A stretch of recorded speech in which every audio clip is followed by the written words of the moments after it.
Jeff, so good to see you. We are getting back to basics today, talking through the in-service rollovers at 59 and a half. Should you really move your 401k? So once you reach 59 and a half, many workplace retirement plans allow for what's called an in-service rollover, but just because you can doesn't mean you should. Let's start with the basics. What is an in-service rollover? So, an in service rollover allows employees to do a tax free rollover from their 401k into an IRA while they're still working. So, for most people, when they leave their work, they want to take their money with them. They don't want to leave it with the old 401k company. And so they transferred it into an IRA. And so, this in service rollover lets them get a jump start on this. So, the IRS rules state that you have to be 59 and a half years old to be eligible for this to avoid the 10% penalty on early distributions. And this 59 and a half arbitrary age was set up back in the 1970s, where it was close to a retirement age of 60. And so it's just stayed on tax law since then. And I think this begs the question, why would you want to switch your money from a 401k to an IRA?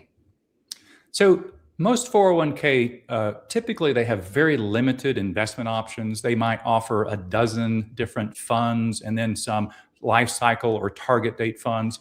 But with an IRA, you can be invested in a myriad of different ways. You can be in stocks or exchange traded funds or mutual funds or more protected investment strategies. And 401ks just can't offer these types of things.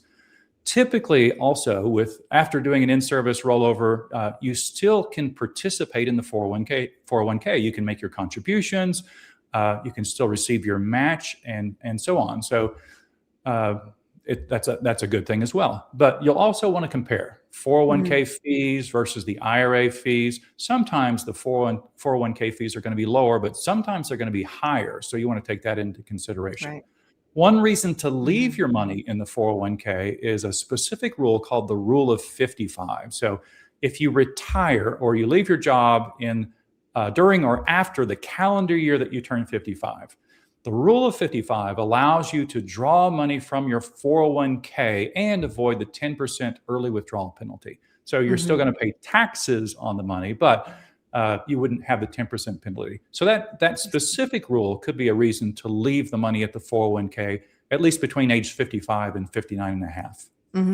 So before deciding whether an in-service rollover makes sense, you mentioned looking at investment options, fees. What about access to advice? That's right. You want to look at the investment options, you want to look at the fees and the 401ks, but having access to 401k advice is a different. Financial advice with your IRA is going to be a little different than your 401k provider. Right. Most investment advice with the 401k provider is going to be from an employee of the 401k, and it can be from someone that's out of state or even out of the country. So I think there's real value in working with someone, being able to sit down face to face with a financial advisor to ask questions and develop a financial plan that's going to be specific to your needs and specific to your goals. Are there any downsides or risks that people don't realize when they roll money out of a 401k while they're still working, especially around taxes, protections, or plan rules? So there's things to consider. In the state of Oklahoma, both 401ks and IRAs, they offer very strong asset protection against creditors, against lawsuits, against bankruptcy.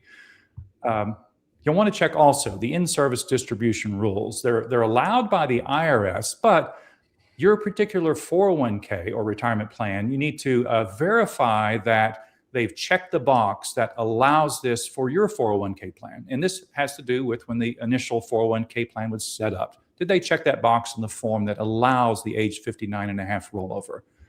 It's also important to make sure that the rollover is done properly. The best way is to do a direct rollover from your old 401k to the new IRA company, a direct transfer.